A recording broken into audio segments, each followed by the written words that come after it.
How about a quick appliance time? This Airbnb that I'm staying in, it's the same place I normally stay when I come to Socorro. It's a very old house, but it's a cool one. It's got a window swamp cooler for cooling kind of the main space.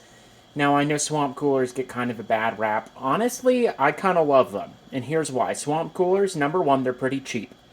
Number two, they can last for a long time with good maintenance, although without maintenance, it's a different story. And number three, they can be very effective in the right conditions, meaning very low outdoor humidity, which is what our conditions are right now. So this is a master cool window unit. It's kind of just like those window mount air conditioners. You see a lot more. It sticks through the window. The actual media is kind of hanging outside. And if you look through, you can see this uses what kind of the marketing term is 3D media, but it uses the thick cardboard media, which is not surprising because this is a master cool. People just call that, master cool media sometimes because it's kind of a master cool thing that they use the thick cardboard blocks for media.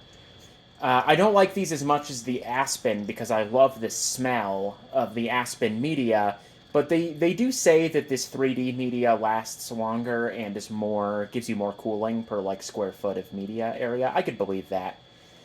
But one thing people wonder often about swamp coolers is why they aren't usually installed with thermostats. It's not never, but it's pretty uncommon for people to install swamp coolers with thermostats.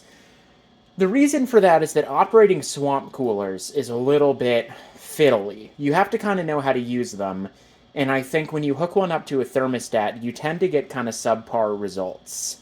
Um, so let's talk a little bit about operation. This has a remote control. It's a little different about this, so it's not like a three-wall switch or a wall knob arrangement.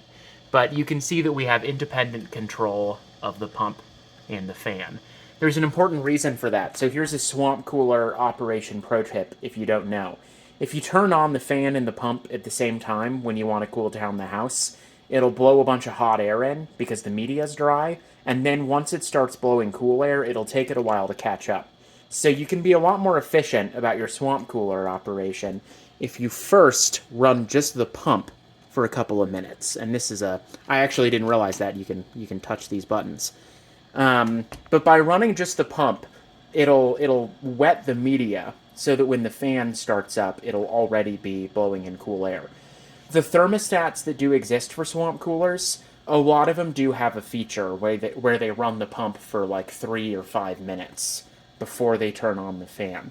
So now that it's been running for a while and I can see in there that the media is pretty wet, I'm going to go ahead and start up the fan on this, and we should get some nice cool air out of it.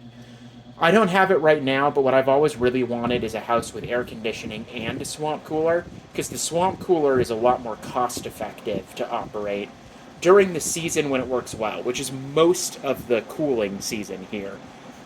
And the problem is that during the monsoon season, the outdoor humidity can go very high, and then the swamp coolers really just don't function very well anymore, and you will be really glad to have air conditioning.